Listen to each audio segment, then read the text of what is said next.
see it's our eyes painted what's in our minds. Hey guys, welcome back to my channel.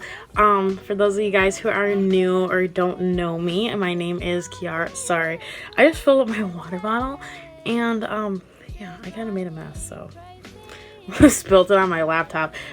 So I just actually got this water bottle. Noah bought it for me. He is, God bless his soul, he's just a big old sweetheart. It already got me and still like trying to steal my heart. I don't know.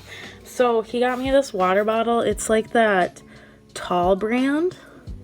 Oh god, you can't even see it because of my light. But it's like a stainless steel water bottle. It has the leak-proof like straw part up here. And it keeps your drinks cold for 24 hours, hot for 12 hours, and it's like just super awesome. So I got this because I know we got it from Walmart and I think it was like $12. So it wasn't too bad, but I know he had one and I really wanted one. And normally I don't like the color pink, but I really like this one because it doesn't really look like, I mean, yeah, I guess it does look like pink, but you know. That's pretty cold. It's currently 12:09 a.m. So, I just feel like this is the best time for me to do, like story time. Oh, it's Friday, by the way. So, like, people aren't like, is it a school night? No. Y'all should know I'm a good student. Like, I go to bed early if I can. So, y'all are probably wondering what happened to my roommate's bed because normally, like, her bed is up there. She had like the loft bed up and everything. Well, she is moving out over winter break, which starts next week already. It's crazy. Finals are coming, which is why I'm doing this video now, so I don't have to really stress about anything else next week. People think like, oh my god, like what was wrong? Did you guys like hate each other? No. So she actually has like her best friends from, because she's a sophomore, so she has friends from her freshman year who live just downstairs, and so like two of her friends are in a room. Her one friend is going off to National Guard, so she's gonna be leaving. Then my roommate's just gonna move downstairs with her other friend, which I totally understand. Like if it were me, I would totally do the same thing. So you know, but she was super sweet. She got me like this really cute little card and a little Hershey's candy cane chocolate bar and a little peppermint swirl scented hand cream. So that was really nice that she gave me that cute little Christmas gift, and she's super sweet and I'm really gonna miss her. So hopefully the next roommate's just as sweet. I was gonna see if I could like get a single room, but I think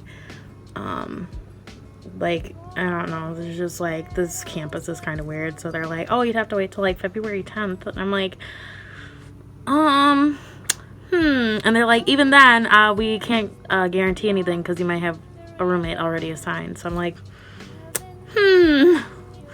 so it's whatever. So anyways, on to the story time finally that you guys have all been waiting for like almost what, a year? I don't know. It's been a long time. You know, if I could talk, I'm about to be a nurse someday, and I'm just gonna be like, they're probably gonna think I'm intoxicated every day. They're gonna be like, spit it out, Junior. Today's story time is going to be about the time that I lost my appendix.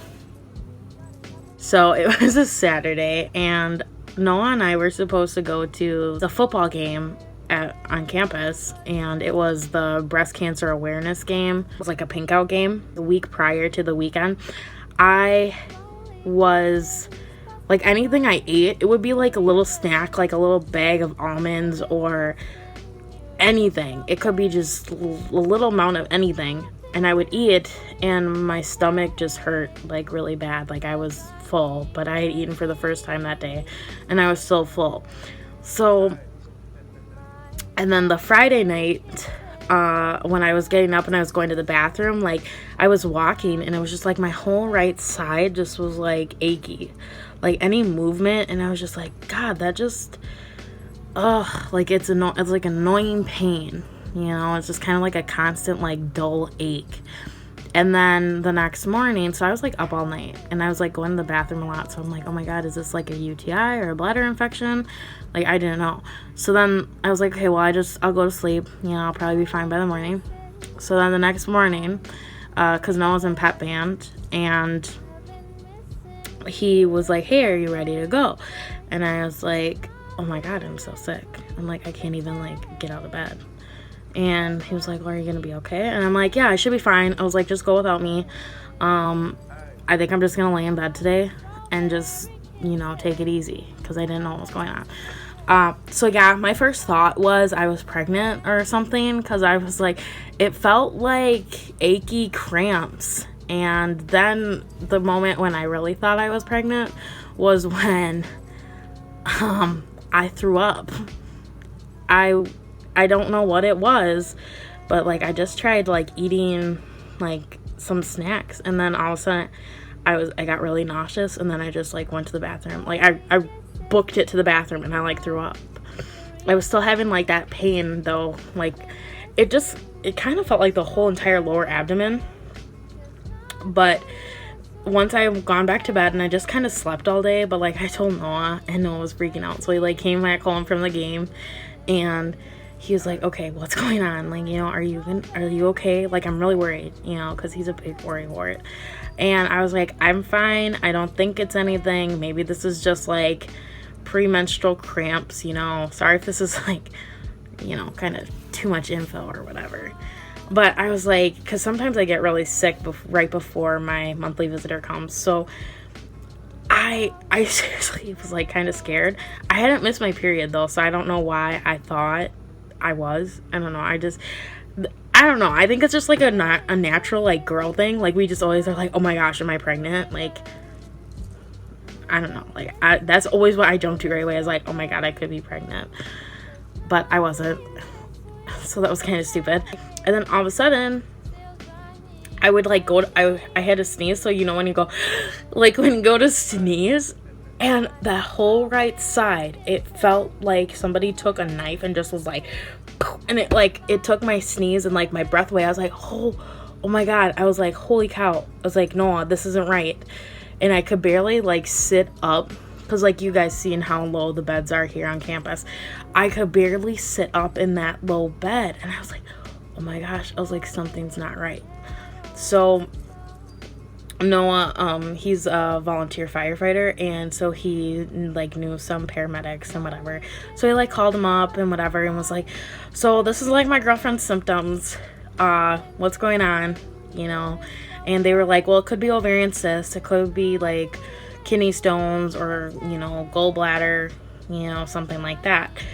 And so they were like, just take her into the emergency room in case, you know, this is, you know, something. It's better to get tested and, you know instead of not knowing.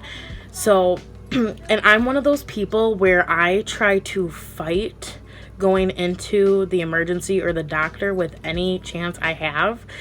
Like, because I'm like, I hate to look like an idiot when there's nothing wrong. Like, I hate to look like a little baby, a little crybaby, because I couldn't just take like a Tylenol and like just suck it up. Because I did take Tylenol that day, but it did not touch me. Like, I was like, this pain is another level. So we went to the emergency room, and that whole time walking out to the car, it was like that right side was just so achy and I could barely move. It just hurt. Like any sudden movement, it hurt. And so we got to the hospital, and I'm like, I am pretty sure this is appendicitis, you know, thinking about it, you know, and looking at WebMD, which I know you should not do. You guys do not do that. Do not do it, because, you know, then we started to freak out about other things, because like if the appendix like ruptures, like that can get into your bloodstream, and then like you're really in trouble. So we were like, oh my God, like what's happening? And then, you know, ovarian cyst, that's pretty scary too, you know. So they did like an eval and whatever, And so the doctors, you know, they all asked me, they're like, okay, well, you know, what's your pain level? And I was just like trying to tough it out, you know. I was like, yeah, it's like at about like a 4. You know, it's painful, but I'm fine. It's probably nothing. And so the ER doctor, he comes, he's like, okay. He was like, well, take a deep breath for me. And it like hurt. And I think my face kind of registered that I was in pain. And then once like the doctor pressed down on that right side, I was like, you know, I was trying to hide it. I was trying to fight it. I was trying to hide it. And the doctor right away was like, yeah. Compared to the way your face just looked, your skill's probably like at an 8, maybe even a 10. So we are going to put you on pain meds. Well, thank the good Lord they did, because I really needed it. So they put me on fentanyl, and then they ended up hitting me up with some morphine later, because my pain was bad. It was like wicked bad. So they ran tests and everything. And here it was, the tip of my appendix. And they said I actually had an abnormally long appendix, like compared to other people. So it was just the tip that was infected. But they said had I had a normal size appendix, it would have ruptured. So that's why I was having so much pain. They decided to surgically remove my appendix. And yeah, I don't know why I thought an appendix wasn't going to be a big deal. I thought recovery would be like, okay, you know, I'll be able to go the next day. I'll be fine. No, it takes like a whole week to 2 weeks. And it was painful. It was super painful. They actually did it laparoscopically. So I had like 3 incisions. I had like the left side. They had like an incision in my belly button too. And like, y'all, this just happened like this past September. This happened my 2nd week of college. Like, yeah, welcome to college. Here, we're gonna body's just gonna fail on you, and the appendix gonna decide that, you know, we need to be removed. No such thing as perfect timing. I'm doing very good now. The healing process was really long. It was painful. It was like I had to relearn how to walk. Because it's like your core has to like rebuild itself, because it's your lower abdomen. I mean, there's no way around it. Like, you know, you can't like walk fast. You can't wear any like tight clothing. Like, I was in sweatpants for a whole month. I couldn't lift over 10 pounds for an entire month. I couldn't swim. I couldn't bathe. Like, I could take a shower, but I couldn't like soak it or anything. And it was a pain. I hate when you physically cannot do anything, or you physically, you know, and then I had to take like stool softeners and like all that kind of stuff. Sorry if that's kind of gross, but you know, it's just the truth. So if y'all have any pain on your right side, as I described, get your booty into the emergency room and make sure you don't have appendicitis, or if you do, get it looked at. Even if you think it is, do not wait for it, because if it ruptures, oh Lord, I do not know. But the pain I was feeling and just the like partial part of my appendix was infected, and it felt that bad. I can't imagine what it feels like when it does rupture, because I was in a whole nother world of hurt. I mean, I didn't want to admit it, but it hurt, and I actually have like a very high pain tolerance. But it hurt. Like, when I went to take the deep breaths and stuff, I knew something wasn't right. So I'm appendixless. So I don't have an appendix anymore. And a lot of people ask me, like, oh, well, do you feel any different? Like, do you feel that it's gone? Not really. No. Like, if any of you guys know what the appendix is, it's just, like, pretty much, like, a little flap that, like, just kind of hangs there. Like, it doesn't really do much. It just is kind of like hanging out in like your lower abdomen there, you know. But it does hurt when they remove it. Like, I slept in a recliner for a week because like I had to go back home actually to recover, because there was no way it was gonna work on campus. You know, I like, for reasons I could not walk a lot. But you know, you still gotta like push yourself and like move and stuff, because that's the only way you'll get better, is to like push through. I mean, I did have pain pills and stuff, so it was fine, but That was how my second week of college went. So I went from thinking I was pregnant to like, oh yeah, this is appendicitis, to, oh yeah, I don't have an appendix anymore. Do I miss my appendix? I don't know. It's not like we were all like Gucci, you know? Like some people are like, oh, do you miss it? I don't know. I mean, it was a part of me for like 20 years. I don't know, maybe it's the one that misses me. I don't know. This video turned out being way longer than I thought it would. So that is my story. Okay. Whew. So make sure you guys like and subscribe and comment. Let me know what kind of videos you guys would like to see. Sorry, I can't stop laughing. It is about that time. It is giggle o'clock. No, just kidding. It's almost like midnight 30. I call it midnight 30. I don't know why I do that. Oh, God. Okay, I gotta go. Bye.